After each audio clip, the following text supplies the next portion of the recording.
അപ്പൊ നമ്മുടെ ഇന്നത്തെ കണ്ടന്റ് എന്ന് പറയുന്നത് ഓട്ടോ ബാങ്ക് റെക്കൺസിലേഷൻ ആണ്.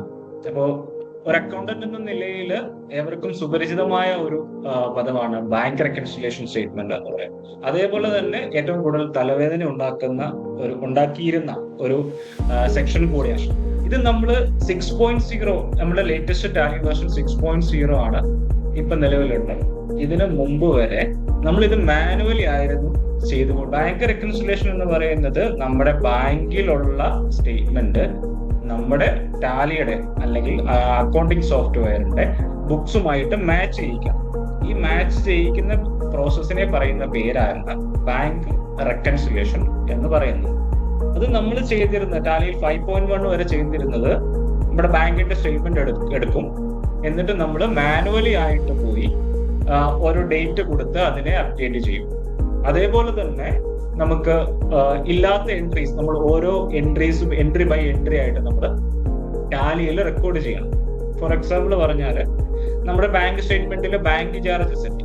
അപ്പൊ ബാങ്ക് ചാർജസ് നമ്മുടെ ടാലിയിൽ എൻട്രി വന്നിട്ടില്ല, കാരണം നമ്മൾ അറിഞ്ഞിട്ടില്ല. നമ്മൾ ഈ ബാങ്ക് സ്റ്റേറ്റ്മെന്റ് എടുക്കുമ്പോഴാണ് ഇത് അറിയുന്നത് ബാങ്ക് ചാർജസ് പിടിച്ചിട്ടുണ്ട് അല്ലെങ്കിൽ ATM യൂസ് ചെയ്തതിന്റെ ചാർജ് പിടിച്ചിട്ടുണ്ട് എന്ന്. അപ്പൊ നമ്മൾ എന്ത് നേരത്തെ ചെയ്യണം?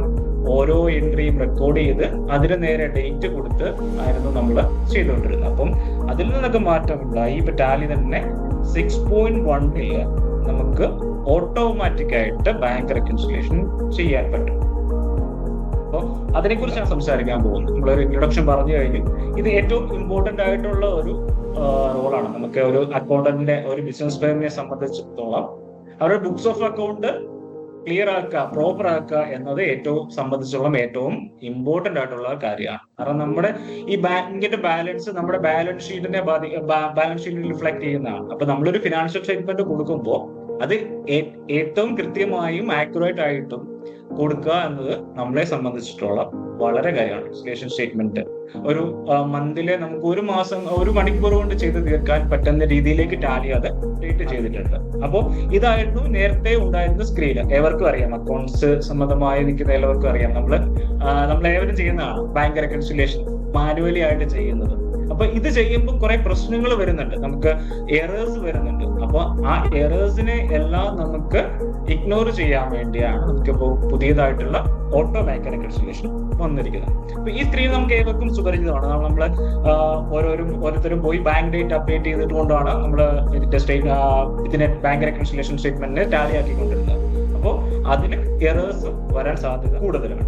അപ്പൊ ഇതേപോലെ ഇമ്പോർട്ടൻസ് ഞാൻ ഓൾറെഡി സംസാരിച്ച കഴിഞ്ഞ ഒരു കാര്യമാണ്. ഇതിന്റെ പ്രാധാന്യം എന്താണ്? അപ്പോൾ ഇതിൽ നമുക്ക് എറേഴ്സ് ഫിനാൻഷ്യൽ റെക്കോർഡ്സ് നമുക്ക് കറക്റ്റ് ആയിട്ട് കൊടുക്കാൻ പറ്റും. കറക്റ്റ് ആയിട്ട് മെയിൻറ്റെയിൻ ചെയ്ത് നമ്മുടെ ടോപ്പ് അതോറിറ്റിക്ക് കൊടുക്കാൻ പറ്റും. അതേപോലുള്ള എറേഴ്സ് ആൻഡ് ഒമിഷൻ നമുക്ക് ഓട്ടോ ബാങ്ക് റെക്കൺസിലേഷൻ ത്രൂ നമുക്കത് മെയിൻറ്റെയിൻ ചെയ്യാൻ പറ്റും. മാനുവൽ എറേഴ്സ് മെയിൻറ്റെയിൻ ചെയ്യാൻ പറ്റും. നമുക്ക് നോക്കാം എങ്ങനെയാണത് ചെയ്യാൻ ചെയ്യുന്നതെന്ന് നമുക്ക് അതിന്റെ ഡീറ്റെയിൽ ആയിട്ട് നോക്കാം. നേരെ ടാലിയിലേക്ക് പോവാം. ഇതായിരിക്കും പ്രോസസ്സ്. ജസ്റ്റ് ഒരു ഡീറ്റെയിൽ ആയിട്ട് പറയുന്നില്ല, പക്ഷെ ഒരു ജസ്റ്റ് ഔട്ട്കം പറയുകയാണ്.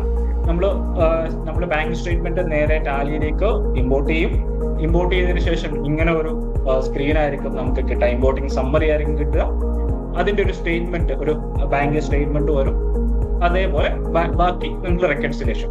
ഇതാണ് നമ്മുടെ അതിന്റെ പ്രോസസ്സ്. ഇനി നമുക്ക് നേരെ ടാലിയിലേക്ക് ഒരു ബാങ്ക് സ്റ്റേറ്റ്മെന്റ് ഞാൻ ഇവിടെ എടുത്തു വെച്ചിട്ടുണ്ട്. ഇത് എന്റെ HDFC ബാങ്കിന്റെ പേഴ്സണൽ അക്കൗണ്ട് ആണ്. ഇത് എടുക്കാൻ കാരണം എന്ന് പറഞ്ഞാല് നമ്മുടെ ബാങ്കിന്റെ ആക്ച്വൽ സ്റ്റേറ്റ്മെന്റ് ആയിരിക്കണം നമ്മൾ ഇമ്പോർട്ട് ചെയ്യേണ്ടത്. നമ്മൾ ഏതെങ്കിലും ക്രിയേറ്റ് ചെയ്ത എക്സൽ ഷീറ്റോ മറ്റുള്ളവരുടെ എന്തെങ്കിലും കോപ്പി എടുത്ത എക്സൽ ഷീറ്റോ അയക്കരുത്. നമ്മൾ റിയാദ് ബാങ്കിന്റെ ആണെങ്കിൽ റിയാദ് ബാങ്കിന്റെ സൈറ്റിൽ നമ്മൾ നമ്മുടെ സ്റ്റേറ്റ്മെന്റ് എക്സൽ ഡൗൺലോഡ് ചെയ്യാൻ പറ്റും. ആ ഡൗൺലോഡ് ചെയ്ത ആക്യുറേറ്റ് ആയിട്ടുള്ള ഫോർമാറ്റ് ആയിരിക്കണം നമ്മൾ ഇമ്പോർട്ടിന് വേണ്ടി ഉപയോഗിക്കേണ്ടത്. അല്ലാതെ നമുക്ക് ഇവിടെ ഒരു കാൽക്കുലേഷൻ ഉള്ള ഷീറ്റോ ഇങ്ങനെയുള്ള ഷീറ്റുകളൊന്നും എടുക്കില്ല. അതുകൊണ്ടാണ് ഞാൻ പ്രസന്റ് ചെയ്യുന്നത് എന്റെ പേഴ്സണൽ ബാങ്ക് അക്കൗണ്ടിന്റെ ഡീറ്റെയിൽസ് ആണ് ഞാൻ ഇമ്പോർട്ട് ചെയ്യാൻ പോകുന്നത്. സോ അതെല്ലാവരും ശ്രദ്ധിക്കുക. നമ്മുടെ ആക്ച്വൽ ബാങ്ക് ചെയ്ത് ഡൗൺലോഡ് ചെയ്ത എക്സൽ ഷീറ്റ് ആയിരിക്കണം നമ്മൾ ഇമ്പോർട്ട് ചെയ്യാൻ യൂസ് ചെയ്യുന്നത്. അതിൽ യാതൊരു തരത്തിലുള്ള കാൽക്കുലേഷനോ കാര്യങ്ങളോ പാടില്ല. അതുണ്ടെങ്കിൽ ഇമ്പോർട്ട് ആവില്ല. അപ്പൊ അത് ശ്രദ്ധിക്കാം. നമ്മൾ കുറച്ച് കോൺഫിഗറേഷൻസ് നമ്മൾ ചെയ്യണം. ഓൾറെഡി ഞാൻ നമ്മുടെ ലെഡ്ജർ ക്രിയേറ്റ് ചെയ്തിട്ടുണ്ട്, ബാങ്ക് ലെഡ്ജർ ക്രിയേറ്റ് ചെയ്തിട്ടുണ്ട്. ആ ലെഡ്ജർ ഞാനൊന്ന് ഓൾട്ടർ ചെയ്യാണ്. ഓൾട്ടർ ചെയ്ത് അതിൽ കുറച്ച് അപ്ഡേഷൻസ് കൊടുക്കാനുണ്ട്. ഫസ്റ്റ് അത് ചെയ്യണം. ഇപ്പൊ നമ്മള് ഒരു ബാങ്ക് ലെഡ്ജർ ക്രിയേറ്റ് ചെയ്യുമ്പോൾ അതിന്റെ എല്ലാ ഡീറ്റെയിൽസും ഫിൽ ആയിരിക്കണം. ബാങ്ക് നെയിം, അതേപോലെ account number, IFSC code, Swift code, അതുപോലെ ബ്രാഞ്ച് കാര്യങ്ങളെല്ലാം കറക്റ്റ് ആയിട്ട് നമുക്ക് മെൻഷൻ ചെയ്തിട്ടുണ്ടായിരിക്കും റെക്കൺസിലേഷന് വേണ്ടി. അപ്പോൾ അത് കഴിഞ്ഞിട്ട് വരുന്ന ഒരു ഓപ്ഷനില്ല നമ്മുടെ ഇതൊരു അഡീഷണൽ ഫീൽഡാണ്. ഇവിടെ നമ്മൾ എസ് കൊടുക്കണം, ഓട്ടോ ബാങ്ക് റെക്കൺസിലേഷൻ. അപ്പോ ഈ ഒരു സ്ക്രീൻ, അഡീഷണൽ സ്ക്രീൻ വന്നതിൽ ഫസ്റ്റ് കുറച്ച് ഓപ്ഷൻസ് ഓൾറെഡി ടാലിയിൽ ഉണ്ടായിരുന്നതാണ്. അത് ഇപ്പോഴത്തെ അപ്ഡേഷൻ അല്ല. എക്സാമ്പിൾ ചെക്കിന്റെ റേഞ്ച് കാര്യങ്ങൾ സെറ്റ് ചെയ്തുകൊണ്ട് ചെക്ക് മോണിറ്റർ ചെയ്യാൻ അത് ഓൾറെഡി ഉണ്ടായിരുന്ന കാര്യമാണ്. ചെക്ക് പ്രിന്റിങ് ചെയ്യാനുള്ള ഓപ്ഷൻ നേരത്തെ ഉണ്ടായിരുന്ന കാര്യമാണ്. ചെക്ക് കോൺഫിഗറേഷൻ, പ്രിന്റിന്റെ കോൺഫിഗറേഷൻ ചെയ്യാനുള്ള കാര്യം ഓൾറെഡി ഉണ്ടായിരുന്നതാണ്. അപ്പൊ അത് ഈ സ്ക്രീനിലേക്ക് കൊണ്ടുവന്നു എന്ന് മാത്രമാണ് വന്നത്. പക്ഷെ ഇവിടെ സംബന്ധിച്ചോളം ഈ ഒരു പോയിന്റിൽ നമ്മുടെ ഓട്ടോ ബാങ്ക് റെക്കൺസിലേഷന്റെ പ്രോസസ്സ് സ്റ്റാർട്ട് ചെയ്യാണ്. അപ്പോൾ ഒരു ബാങ്ക് നമ്മൾ ഓൾറെഡി ഉണ്ടെങ്കിൽ അത് ആദ്യം നമ്മൾ ഓൾട്ടർ ചെയ്ത് ഈ പോയിന്റിൽ വന്നുകൊണ്ട് നമ്മൾ എന്നാണോ ബാങ്ക് റെക്കൺസിലേഷൻ കൊടുക്കാൻ ഉദ്ദേശിക്കുന്നത് അല്ലെങ്കിൽ ചെയ്തു തുടങ്ങാൻ ഉദ്ദേശിക്കുന്നത് അന്നത്തെ ഡേറ്റ് കൊടുക്കുക. ഇപ്പൊ ഫിനാൻഷ്യൽ ഇയർ ആണെങ്കിൽ ഫിനാൻഷ്യൽ ഇയറിന്റെ ഡേറ്റ് കൊടുക്കുക. ഞാനിപ്പോ ചെയ്യാൻ ഉദ്ദേശിക്കുന്നത് ഈ മാസത്തെ, എന്റെ ഈ ഒരു മാസത്തെ എന്റെ പേഴ്സണൽ അക്കൗണ്ടിന്റെ ഓട്ടോ റെക്കൺസിലേഷൻ ആണ്. സോ ഞാൻ കൊടുത്തിരിക്കുന്നത് ഫസ്റ്റ് ജൂലൈ ആണ്. ഫസ്റ്റ് ജൂലൈ മുതലാണ് ഞാനത് ചെയ്തു തുടങ്ങാൻ പോകുന്നത്.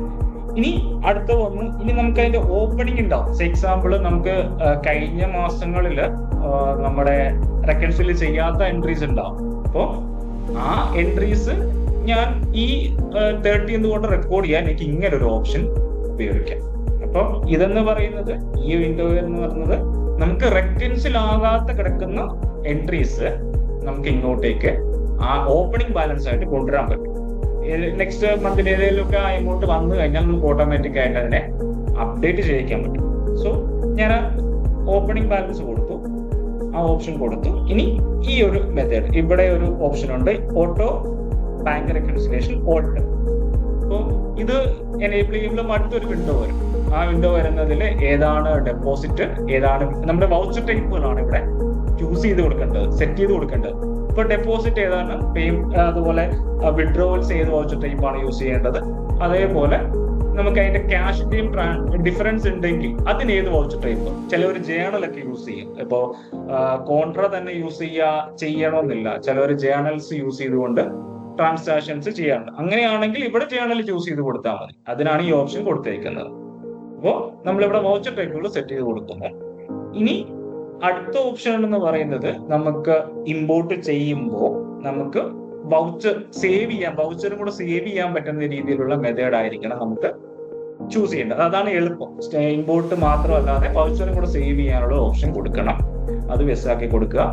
ഇനി നമുക്ക് എക്സാക്ട് മാച്ച് എന്നൊരു ഓപ്ഷൻ ഉണ്ട്. അതായത് നമ്മുടെ റെക്കൺസിലേഷനിൽ അല്ലെങ്കിൽ നമ്മുടെ ഓഫ് അക്കൗണ്ടും ബാങ്ക് സ്റ്റേറ്റ്മെന്റും എക്സാക്ട് മാച്ച് ഉണ്ടെങ്കിൽ നമുക്കത് കിട്ടാൻ വേണ്ടി ഈ ഒരു ഓപ്ഷൻ എനേബിൾ ചെയ്ത് കൊടുക്കാം. ഇനി നമ്മൾ നേരെ പോകേണ്ടത് ഇമ്പോർട്ട് ഓപ്ഷനിലേക്കാണ്. നമ്മൾ നേരത്തെ കണ്ട എക്സല് നമ്മൾ ഇമ്പോർട്ട് ചെയ്യാൻ പോവാണ്. സോ നമ്മുടെ അടുത്ത സ്റ്റെപ്പ് എന്ന് പറയുന്നത് ഇമ്പോർട്ട് ആണ്. ഇമ്പോർട്ടില് ബാങ്ക് സ്റ്റേറ്റ്മെന്റിലേക്ക് വരാം. അപ്പൊ അവിടെ വരുമ്പോൾ തന്നെ നമ്മൾ ഓട്ടോമാറ്റിക് എനേബിൾ ചെയ്തേക്കുന്നുണ്ട്. ഓട്ടോമാറ്റിക് ലെഡ്ജേഴ്സ് അവിടെ ലിസ്റ്റ് ചെയ്യും. എനേബിൾ ചെയ്ത ലെഡ്ജേഴ്സ് മാത്രം ലിസ്റ്റ് ചെയ്യും. സോ ഞാൻ എന്റെ ബാങ്ക് സെലക്ട് ചെയ്തു. നെക്സ്റ്റ് എന്ന് പറയുന്നത് ഏത് പാത്തിലാണ് ആ ഒരു ഫയല് കിടക്കുന്നത്, അതാണ് ഞാൻ ഇവിടെ ചൂസ് ചെയ്ത് കൊടുക്കേണ്ടത്. ഇപ്പോൾ ഷോമോർ കൊടുത്തു കഴിയുമ്പോൾ നമുക്ക് ഇവിടെ നമ്മുടെ ആ എക്സൽ ഷീറ്റ് അവൈലബിൾ ആയിരിക്കും. നമ്മൾ നേരത്തെ കണ്ട എക്സൽ ഷീറ്റ്, എന്റെ പേഴ്സണൽ ബാങ്ക് അക്കൗണ്ടിന്റെ എക്സൽ ഷീറ്റ് അവൈലബിൾ ആയിരിക്കും. ജസ്റ്റ് ചൂസ് ചെയ്യുക, എൻ്റർ അടിക്കുക. അതിന്റെ ഒരു സമ്മറി റിവ്യൂ ആയിട്ട് നമുക്ക് കിട്ടുകയും ചെയ്യും. ഇത് അക്സെപ്റ്റ് ചെയ്യാം. ഈ സ്ക്രീൻ അക്സെപ്റ്റ് ചെയ്യുമ്പോൾ നമ്മുടെ സ്ക്രീനിൽ വരുന്നത് ആ എക്സലിലുള്ള എല്ലാ ഡീറ്റെയിൽസും ടാലിയിലേക്ക് ഇമ്പോർട്ട് ആയിട്ടുണ്ട്. ഇമ്പോർട്ട് ആവുന്ന പ്രോസസ്സാണ്. അപ്പോൾ നമ്മൾ ചെയ്യേണ്ടത് ജസ്റ്റ് ഇമ്പോർട്ട് കൊടുക്കുക. ഇമ്പോർട്ട് കൊടുക്കുമ്പോൾ നമുക്ക് അതിന്റെ റിവ്യൂ കിട്ടും. എത്ര എക്സാക്ട് മാച്ച് ഉണ്ട്, എത്ര എണ്ണം അൺസക്സസ്ഫുൾ ആണ്. അതായത് നമുക്ക് ഇമ്പോർട്ട് ആയിട്ടുണ്ട് പക്ഷെ റെക്കൺസിൽ ആയിട്ടില്ല. 2 എണ്ണം എക്സാക്ട് മാച്ച് ആണ്. എക്സാക്ട് 2 എൻട്രീസും മാച്ച് ആണ്. 23 എൻട്രീസോളം നമുക്ക് റെക്കൺസിൽ ചെയ്യാനുണ്ട്. അത് ഞാൻ എൻ്റർ ചെയ്ത് കൊടുത്തപ്പോൾ ഈ ഒരു സ്ക്രീനിലേക്കാണ് വരുന്നത്. അപ്പൊ നമ്മൾ ഇവിടെ നിന്നുകൊണ്ടാണ് ഇതിനെ റെക്കൺസിലേഷൻ സ്റ്റേറ്റ്മെന്റ് ചെയ്യാൻ പോകുന്നത്. അപ്പോ ഈ ഒരു സ്റ്റേറ്റ്മെന്റ് നോക്കിയാൽ നമുക്കറിയാം, ഫസ്റ്റ് ഇനീഷ്യലി കിടക്കുന്നത് balance as per company book, കമ്പനിയുടെ ബുക്ക് പ്രകാരം അല്ലെങ്കിൽ നമ്മുടെ ടാലിയിലുള്ളത് പ്രകാരം 3339.2 ബാലൻസ്. പക്ഷെ നമുക്ക് അൺറെക്കൺസിൽ ചെയ്യാത്ത കുറെ ട്രാൻസാക്ഷൻസ് കിടപ്പുണ്ട്. അപ്പോ നമ്മൾ ഫസ്റ്റ് എൻട്രി നോക്കിയപ്പോ അവൈലബിൾ ഓൺലി ഇൻ ബുക്സ്, അതായത് നമ്മുടെ ടാലിയിൽ മാത്രമേ എൻട്രീസ് ഉള്ളൂ. അപ്പോ അങ്ങനെയുള്ള കുറച്ച് റെക്കോർഡ്സ് ഇത് ഇമ്പോർട്ട് ആയിട്ടുണ്ട്. അതേപോലെ കുറച്ച് എൻട്രീസ് ബാങ്കിൽ മാത്രമേ ഉള്ളൂ. എന്ന് പറഞ്ഞാൽ ബാങ്ക് നേരത്തെ പറഞ്ഞ പോലെ ബാങ്കിൽ എൻട്രി വന്നിട്ടുണ്ട്, ബാങ്ക് ചാർജസ് മറ്റുമായിട്ട്. പക്ഷെ അത് ടാലിയിലേക്ക് എഫക്ട് മാച്ച് വന്നിട്ടില്ല, എക്സാക്ട് മാച്ചിങ് വന്നിട്ടില്ല, നമുക്കത് റെക്കൺസിലേഷൻ ഫൈൻഡ് ചെയ്യാൻ പറ്റിയിട്ടില്ല. അപ്പൊ നമ്മൾ ഇതാണ് ചെയ്യുന്നത്, ഇതിനെ ഇവിടെ 0 ആക്കണം, ഈ ഇതില് എക്സാക്ട് മാച്ച് ആക്കണം. എന്നാലാണ് നമ്മുടെ ഫിനാൻഷ്യൽ ബുക്സ് ക്ലിയർ ആകുക, കംപ്ലീറ്റ് ആകുക. അപ്പൊ നമുക്കത് എങ്ങനെ ചെയ്യാം എന്ന് നമുക്ക് നോക്കാം. സോ ഫസ്റ്റ് ഞാൻ ചെയ്യാൻ പോകുന്നത് ബാങ്കിന്റെ എൻട്രീസ് ഉണ്ട്, അതായത് 18-21 എൻട്രീസ് ഉണ്ട്. ഞാൻ ഫസ്റ്റ് ഡെപ്പോസിറ്റ് എടുക്കും, ചേഞ്ച് പീരീഡ് കൊടുത്തു. ഞാൻ നോക്കിയപ്പോ ഇത്രയും എൻട്രീസ് എനിക്ക് വിഡ്രോവലിന് പോയിട്ടുണ്ട്, സോറി ഡെപ്പോസിറ്റ് വന്നിട്ടുണ്ട്, ഇത്രയും എമൗണ്ട് ഡെപ്പോസിറ്റ് വന്നിട്ടുണ്ട്. അതേപോലെ 18 എൻട്രീസോളം വിഡ്രോവലും വന്നിട്ടുണ്ട്. അപ്പൊ നമുക്ക് നോക്കാം, ഇപ്പൊ ഇത്രയും എൻട്രീസ് വിഡ്രോവൽ വന്നിട്ടുണ്ട്. അപ്പോ ഇത് ഓൾറെഡി ഇതിൽ കുറച്ച് എൻട്രീസ് ഓൾറെഡി ടാലിയിലുണ്ട്. അപ്പൊ ഇതിനെ നമ്മൾക്ക് എക്സാക്ട് മാച്ച് ചെയ്യിക്കാൻ പറ്റും. എന്ന് പറഞ്ഞാല് ഞാനിപ്പോ കൺട്രോൾ സ്പേസ് ബാർ കൊടുത്തിട്ട് പൊട്ടൻഷ്യൽ മാച്ച് റൈറ്റ് സൈഡിലുള്ള ഒരു ഓപ്ഷൻ പൊട്ടൻഷ്യൽ മാച്ച് എന്ന് പറഞ്ഞിട്ടൊരു ഓപ്ഷൻ കൊടുക്കുകയാണ്. എന്ന് പറഞ്ഞാൽ ഇത് കണ്ടോ, ഇപ്പോ ഞാൻ ടാലിയിൽ എൻട്രി ഇട്ടിട്ടുണ്ട്, പേയ്മെന്റ് എൻട്രി ഇട്ടിട്ടുണ്ട്, സ്റ്റേഷനറി എക്സ്പെൻസ് എന്ന് പറഞ്ഞിട്ട് 18 രൂപ അല്ലെങ്കിൽ 18 റിയാൽ ഇട്ടിട്ടുണ്ട്. അതേ ഡേറ്റിൽ ബാങ്കിലും വന്നിട്ടുണ്ട്. അപ്പോൾ ഇത് എക്സാക്ട് മാച്ച് ആണ്, ഈ എമൗണ്ട് മാച്ച് ആണ്. അതേപോലെ നെക്സ്റ്റ് ഫുഡ് എക്സ്പെൻസ് എന്ന് പറഞ്ഞിട്ട് എനിക്ക് ഞാൻ എൻട്രി ഇട്ട് വെച്ചിട്ടുണ്ട്, അതേപോലെ ബാങ്കിലും വന്നിട്ടുണ്ട്. അതേപോലെ എല്ലാ എൻട്രീസും നമുക്ക് എക്സാക്ട് മാച്ച് എന്നുള്ള ഒരു ഓപ്ഷൻ നമുക്ക് കിട്ടും. 38ഓളം എൻട്രീസ് നോക്കുക, എളുപ്പമല്ല, നമുക്ക് വേറെ ഒരു ബർഡനും വരുന്നില്ല. ഇനി നമ്മൾ ചെയ്യേണ്ടത് കൺട്രോൾ സ്പേസ് ബാർ കൊടുക്കാം, മൊത്തം നമുക്ക് റെക്കൺസിൽ ചെയ്യാം. അതിനെ കൺട്രോൾ സ്പേസ് ബാർ കൊടുക്കുക, അപ്പൊ എല്ലാം സെലക്ട് ആവും. നമ്മൾ ഒറ്റ ബട്ടണിൽ ഇത് റെക്കൺസിൽ ചെയ്യാൻ പോവാണ്. ഇവിടെ റെക്കൺസിൽ എന്നൊരു ഓപ്ഷൻ ഉണ്ട്, അവിടെ കൊടുത്തു കഴിഞ്ഞാൽ ഓട്ടോമാറ്റിക് ആയിട്ട് അത്രയും എൻട്രീസ് റെക്കൺസിലേഷൻ കഴിഞ്ഞു. നമുക്ക് തലവേദന അത്രയും കഴിഞ്ഞു. ഇനി നോക്കാം, അപ്പൊ നമ്മൾ ഇവിടെ നോക്കാം, വിഡ്രോവൽ ഡെപ്പോസിറ്റ് എന്ന് പറഞ്ഞിട്ടുള്ള ആ വാല്യൂവിൽ ചേഞ്ച് വന്നത് നോക്കാം. ഇനി നമുക്കുള്ളത് വിഡ്രോവൽസ് ആണ്. കുറച്ച് വിഡ്രോവൽസ് ബാങ്കിൽ നടന്നിട്ടുണ്ട്. അപ്പൊ ഇവിടെ എൻട്രി അടിക്കാം, പീരീഡ് ചേഞ്ച് ചെയ്യാം.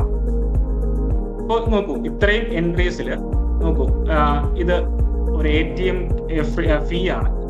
ഞാൻ ടാലിയിൽ എൻട്രി ചെയ്ത് വെച്ചിട്ടില്ല. ATM ഫീ അവരെ പിടിച്ചത്, ബാങ്ക് പിടിച്ചത് ഞാൻ അറിഞ്ഞിട്ടില്ല. ഞാനിപ്പം ബാങ്ക് സ്റ്റേറ്റ്മെന്റ് ഇമ്പോർട്ട് ചെയ്യുമ്പോഴാണ് അറിയുന്നത്. സോ അത് ഇവിടെ വന്നു. അതേപോലെ POSന്റെ അങ്ങനെ കുറച്ച് എൻട്രീസ് എന്റെ കയ്യിൽ നിന്ന് പിടിച്ചിട്ടുണ്ട്, വിഡ്രോവൽ ഉണ്ട്. അപ്പൊ നമുക്ക് എന്നാ ചെയ്യാൻ പറ്റുകയെന്ന് പറഞ്ഞാൽ ഈ എൻട്രി ടാലിയിലേക്ക് ഇടണം. ഇവിടെ നിന്ന് വൗച്ചറിങ് ചെയ്യാൻ പോവുകയാണ്. അപ്പൊ അതിനെ സെലക്ട് ചെയ്തു, ക്രിയേറ്റ് മൾട്ടി വൗച്ചർ. ഇവിടെ കണ്ടോ, ഇവിടെ ഒരു ഓപ്ഷൻ ഉണ്ട്, അത് ക്രിയേറ്റ് ചെയ്യാം. ക്രിയേറ്റ് ചെയ്യുമ്പോൾ ഇങ്ങനെ ഒരു സ്ക്രീൻ ആണ് വരുന്നത്. അപ്പൊ 2 പേയ്മെന്റ് വൗച്ചർ എത്ര എൻട്രീസ് ഉണ്ടെങ്കിലും ഇവിടെ നിന്നുകൊണ്ട് ഒറ്റ ക്ലിക്കിൽ തന്നെ നമുക്കത് ചെയ്യാൻ പറ്റും. അപ്പൊ ഈ 2 വൗച്ചർ ഞാൻ ഇവിടെ നിന്നിട്ട് ക്രിയേറ്റ് ചെയ്യാണ്. ഇത് രണ്ടും എന്റെ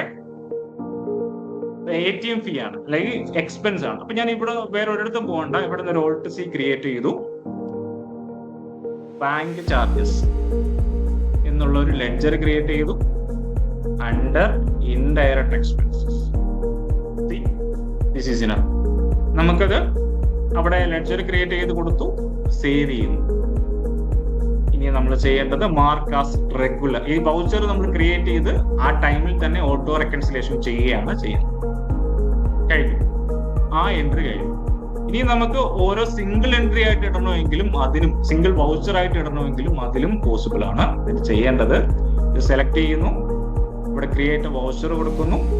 അപ്പൊ അവിടെ നിന്നുകൊണ്ട് തന്നെ നമുക്കത് ചെയ്യാൻ പറ്റും. ഇത് ഞാൻ ഒരു ലെഡ്ജർ ക്രിയേറ്റ് ചെയ്താൽ മാത്രം മതിയാവും. ATM expenses under indirect expense also. So amount automatic അവിടെ ഫില്ല് ചെയ്യുകയും ഇത് ആ ഫില്ല് ചെയ്ത് വന്ന് നമ്മൾ സേവ് ചെയ്യുന്ന പോയിന്റിൽ തന്നെ അത് റെക്കൺസിൽ ചെയ്ത് പോവുകയാണ് എന്നാണ് ഇതിന്റെ ഏറ്റവും വലിയൊരു ഗുണം. അപ്പോ അത്രയും കഴിഞ്ഞു. നിങ്ങൾ നോക്കൂ, നേരത്തെ നമ്മൾ ചെയ്ത ആ എമൗണ്ടിൽ നിന്നും ഒരുപാട് വ്യത്യാസം. ഇനിയിപ്പം company as per bank book എന്ന് പറയുന്നത് 2518 റിയാൽ മാത്രമാണ് നിൽക്കുന്നത്. സോ ഇനിയും നമുക്ക് ചെയ്യാം, നമുക്ക് നോക്കാം. ഇനിയും നമ്മളെ വിഡ്രോവലിൽ ഔട്ട്സ്റ്റാൻഡിങ് നിൽപ്പുണ്ട്. നോക്കൂ, ഈ ഒരു എമൗണ്ട് ഇപ്പം 341 റിയാൽ എന്ന് പറഞ്ഞിട്ടുള്ള ഒരു എൻട്രി നമ്മുടെ വിഡ്രോവല് പോയിട്ടുണ്ട്. അപ്പോൾ ഈ എൻട്രി ഒരിടത്ത് മാച്ച് ആയിട്ടില്ല, അത് ടാലിയുമായിട്ട് മാച്ച് ആയിട്ടില്ല, നമ്മുടെ ബുക്സ് ഓഫ് അക്കൗണ്ടുമായിട്ട് മാച്ച് ആയിട്ടില്ല. അപ്പൊ നമ്മൾ നോക്കേണ്ടത് ഇവിടെ വേറെ എന്തെങ്കിലും സിമിലർ എൻട്രീസ് ഉണ്ടോ എന്ന്, അതായത് നമ്മുടെ ടാലിയിൽ ഏതെങ്കിലും സിമിലർ എൻട്രീസ് ഉണ്ടോ എന്ന് നോക്കണം. യെസ്, ഇത് കണ്ടു, നമുക്ക് 340 ഈ ഒരു എൻട്രി ആണ് അവിടെ റിഫ്ലക്ട് ആയിരുന്നത്. പക്ഷെ ഇതിനകത്ത് എമൗണ്ടിൽ റോങ് ഉണ്ട്. ഇത് 341.50 ആണ് ഞാൻ നമ്മുടെ ബുക്സ് ഓഫ് അക്കൗണ്ടിൽ എൻട്രി ഇട്ട് വെച്ചിരിക്കുന്നത്. പക്ഷെ ബാങ്കിൽ നിന്ന് പോയേക്കുന്നത് 341 ആണ്. അപ്പൊ ഞാൻ ഈ ഒരു എൻട്രി 341 ആക്കി മാറ്റുന്നു. ഇനി ഞാൻ ഇവിടെ നോക്കി ഇവിടെ എൻട്രി ചെയ്ത് എനിക്ക് ഇവിടെ പൊട്ടൻഷ്യൽ മാച്ച് കൊടുത്തു കഴിഞ്ഞാൽ സി ഇത്രയും പൊട്ടൻഷ്യൽ മാച്ച് ഉണ്ട്. കൺട്രോൾ സ്പേസ് ബാർ കൊടുക്കുക, റെക്കൻസിൽ കൊടുക്കുക. That's it. നോക്കൂ, ഇവിടെ ബാങ്കിന്റെ സൈഡിൽ നിന്നുള്ള എല്ലാ എൻട്രീസും നമ്മൾ റെക്കൻസിൽ ചെയ്ത് കഴിഞ്ഞു.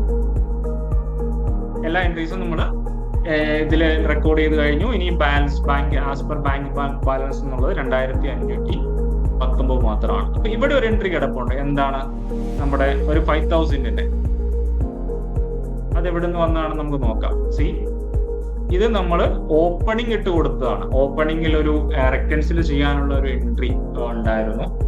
ആ എൻട്രി നമ്മൾ ഇട്ട് കൊടുത്തതാണ്. ഞാൻ മാനുവലി ഒന്ന് റെക്കൻസിൽ ചെയ്യാൻ, നേരത്തെ നമ്മുടെ പഴയ 5.1 വരെയുള്ള പ്രോസസ്സ് ഞാൻ ഇവിടെ യൂസ് ചെയ്യുന്നു. ഇങ്ങനെ വേണേലും നിങ്ങൾക്ക് യൂസ് ചെയ്യാം. ഞാൻ ഇവിടെ ഡേറ്റ് ഇട്ട് കൊടുക്കുന്നു.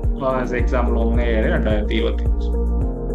അതും റെക്കൻസിലായി പോകും. സി, ഇങ്ങനെയാണ് ഇത്. ഈ ഒരു സ്റ്റേറ്റ്മെന്റിലായിരിക്കണം നമ്മുടെ ബാങ്ക് റെക്കൻസിലേഷൻ റിപ്പോർട്ട് വരേണ്ടത്. ഇതിപ്പോ നമ്മുടെ എക്സാക്ട് മാച്ച് ആണ്. ആസ് പെർ കമ്പനി ബുക്കും ആസ് പെർ നമ്മുടെ ബാങ്ക് സ്റ്റേറ്റ്മെന്റുമായിട്ട് എക്സാക്ട് മാച്ച് ആണ്. രണ്ടിടത്തെയും നമ്മുടെ ബാങ്കിന്റെ ബാലൻസ് എന്ന് പറയുന്നത് 2519.25 റിയാൽ. അപ്പോ ഈ ഒരു പ്രോസസ്സിനെ നമുക്ക് ഏറ്റവും ലഘൂകരിച്ചാണ് 6.1 തന്നിരിക്കുന്നത്. നമുക്ക് എൻട്രീസ് കൂടുന്തോറും നമ്മുടെ ബർഡൻ കുറച്ചുകൊണ്ട് നമുക്ക് ഏറ്റവും സിമ്പിൾ ആയിട്ടത് ടാലി അത് ഫർണിഷ് ചെയ്തിട്ടുണ്ട്. ഇതേപോലെ നമുക്ക് ഇനി റെക്കൻസിൽ, ഇപ്പൊ നിങ്ങൾക്ക് എന്നോട് ക്വസ്റ്റ്യൻ ചോദിക്കാം, നമുക്ക് റെക്കൻസിൽ ചെയ്തത് എവിടെയാ കാണാൻ പറ്റുക? സോ ഇവിടെ ഇനി നമുക്ക് ഇതിന്റെ ഇതിനെ കുറിച്ചൊന്ന് റിവ്യൂ ചെയ്യാം. സോ ഇവിടെ ഈ ഒരു സ്ക്രീനിൽ വ്യൂ റെക്കൻസിൽ കൊടുത്തു കഴിഞ്ഞാൽ സി 24 ട്രാൻസാക്ഷൻസ് നമുക്ക് റെക്കൻസിലായിട്ട് നമ്മൾ റെക്കൻസിൽ ചെയ്ത് കഴിഞ്ഞു. അതേപോലെ നമുക്കിവിടെ നമുക്കൊരു ഫിൽട്ടർ ഓപ്ഷൻസ് ഉണ്ട്. നമുക്കിത് റെക്കൻസിൽ ചെയ്ത് കഴിഞ്ഞാൽ അതിലെ നമുക്ക് അറിയണമെങ്കിൽ ഇവിടെ ഫിൽട്ടർ ഓപ്ഷൻ നമുക്ക് യൂസ് ചെയ്യാൻ പറ്റും. ബേസിക് ഫിൽറ്ററും അഡ്വാൻസ് ഫിൽറ്ററും ഉണ്ട്. എന്തെങ്കിലും ഒരു വേർഡ്സ് യൂസ് ചെയ്തുകൊണ്ട് ഇപ്പം നമുക്ക് പറയാം ബാങ്ക് ചാർജ് മാത്രം കിട്ടണമെങ്കിൽ അത് മാത്രം നമുക്ക് റെക്കൻസിൽ ചെയ്ത് കാണാനും പറ്റും. അതേപോലെ നമ്മുടെ ഇതിന്റെ അടുത്തൊരു സ്റ്റെപ്പ് എന്ന് പറഞ്ഞാൽ നമുക്ക് ലെഡ്ജർ എടുത്ത് നോക്കാം. ഇത് കണ്ടോ, ഓരോ ദിവസവും നമുക്ക് വന്നിട്ടുള്ള ലെഡ്ജറിന്റെ ആ റെക്കൻസിലേഷന്റെ ഡീറ്റെയിൽസ് ആണ് ഇവിടെ. നമുക്ക് മന്ത്ലി വേണമെങ്കിൽ മന്ത്ലി കിട്ടും. റെക്കൻസിൽ വ്യൂ ആണെങ്കിൽ ഓരോ റെക്കൻസിൽ വ്യൂ ആയിട്ട് ഡീറ്റെയിൽ ആയിട്ട് നമുക്ക് കിട്ടും. അതിന്റെ വിഡ്രോവൽ എന്താണ് ബാക്കി ഡീറ്റെയിൽസും ആയിട്ട് നമുക്ക് അതിനെ ചെയ്യാൻ പറ്റും. അപ്പൊ ഈ ഒരു പ്രോസസ്സിനെ പറയുന്നതാണ് നമുക്ക് ഓട്ടോ റെക്കൻസിലേഷൻ എന്ന് പറയുന്നത്. ഞാൻ ഇത്രയും ഇതായിട്ട് പറഞ്ഞെങ്കിലും സിമ്പിൾ സ്റ്റെപ്പ് അല്ല, കുറച്ച് കാര്യങ്ങൾ ശ്രദ്ധിക്കാനുണ്ട്. നിങ്ങളുടെ എക്സാക്ട് ബാങ്ക് ലെഡ്ജർ ആയിരിക്കണം, ഇല്ലെങ്കിൽ അത് ഇമ്പോർട്ട് ആവില്ല. അതില് വേറെ ഇതൊന്നും ഉണ്ടാകാൻ പാടില്ല. അതേപോലെ വന്ന് ഈ ഒരു പ്രോസസ്സിലേക്ക് വന്ന് ചെയ്യാണ് വേണ്ടത്. വളരെ നല്ലൊരു ഫീച്ചറായി ടാലി ഇൻട്രോഡ്യൂസ് ചെയ്തതും ഞാൻ ടാലിയിലൊക്കെ ഇവിടെ നാട്ടിൽ വർക്ക് ചെയ്തുകൊണ്ടിരുന്നപ്പോഴും കുറെ കസ്റ്റമേഴ്സ് ചോദിച്ചിട്ടുള്ള കാര്യമാണ്. അപ്പൊ നമ്മള് പല പ്രാവശ്യമായിട്ട് അമൈസേഷൻ ചെയ്ത് കൊടുക്കാൻ നോക്കിയിട്ട് പോസിബിൾ ആകാത്തതാണ്. അപ്പൊ ടാലി ഇവിടെ അപ്ഡേഷൻ വന്നേക്കുന്നത്. അതിലെല്ലാവരും ഇപ്പൊ ഇതില് ഡൗട്ട്സുകൾ ഉണ്ടാകാം. ഡൗട്ട്സുകൾ ഉള്ളത് നമ്മൾ ക്ലിയർ ചെയ്യുന്നതായിരിക്കും. നമ്മുടെ എക്സ്പെർട്സ് ഉണ്ടാവും. ഇത്രയേ ഉള്ളൂ നമ്മുടെ റെക്കൺസിലേഷന്റെ വ്യൂ. ഈ ഒരു ഇതിൽ കൊണ്ട് അത് കംപ്ലീറ്റ് ആകില്ല എന്നറിയാം. നമ്മുടെ സപ്പോർട്ട് സർവീസ് ഇപ്പൊ 4-5 പേര് നമുക്ക് സപ്പോർട്ട് സർവീസിൽ മാത്രമുണ്ട്. അവരെപ്പോഴും നിങ്ങൾക്ക് സപ്പോർട്ടിൽ അവൈലബിൾ ആയിരിക്കും. അതിൽ നമുക്ക് ഓൺ ബോർഡിംഗ് എന്ന് പറയും. ഓൺ ബോർഡിംഗിൽ നമുക്കൊരു പ്ലാൻസ് ഉണ്ട്, പ്രീമിയം ഉണ്ട്, അതേപോലെ ഓൺ ബോർഡിംഗ് പ്ലാനും ഉണ്ട്. ഇതിന്റെ ബെനിഫിറ്റ് എന്ന് പറയുന്നത് നമ്മൾ ഇതുപോലെ സപ്പോർട്ട് ഗ്രൂപ്പ് നമ്മൾ മെയിൻറ്റെയിൻ ചെയ്യുന്നുണ്ട്. സപ്പോർട്ട് ഗ്രൂപ്പിൽ അവർക്ക് ഏറ്റവും കസ്റ്റമർ അത് സുപ്രീം എന്ന് പറഞ്ഞ നമ്മുടെ ഏറ്റവും പ്രീമിയം ഒരു കസ്റ്റമറാണ്. അപ്പൊ അവര് നമ്മള് ഒരു ഗ്രൂപ്പ് ഉണ്ടാക്കി അതിൽ നമ്മളും ഉണ്ടാവും, അതേപോലെ സപ്പോർട്ട് സ്റ്റാഫ് ഉണ്ടാവും, പ്ലസ് അവിടുത്തെ വേണ്ടപ്പെട്ട എല്ലാവരും ഉണ്ടായി. നമ്മൾ ഇങ്ങനെയായിരിക്കും അതിന്റെ ഒരു കീപ്പിംഗ് ചെയ്യുക. അപ്പൊ അഭിനോസ് എന്ന് പറഞ്ഞിട്ടൊരു കേറ്ററിംഗ് സർവീസ് ഉണ്ട്. അപ്പൊ അവിടെയും ഇതുപോലെ നമ്മൾ ഗ്രൂപ്പ് ക്രിയേറ്റ് ചെയ്യുകൊണ്ട് അറ്റ് എ ടൈമിൽ തന്നെ നമുക്ക് അതിന്റെ ഡൗട്ട്സ് ഉണ്ട് എങ്കിൽ തീർച്ചയായിട്ടും ഈ സെക്ഷനിൽ നമുക്ക് ക്ലിയർ ചെയ്യാൻ പറ്റുന്നതാണെങ്കിൽ ക്ലിയർ ചെയ്യാം. അല്ലാത്ത പക്ഷം നമ്മൾ സപ്പോർട്ടുമായിട്ട് ബന്ധപ്പെടുക.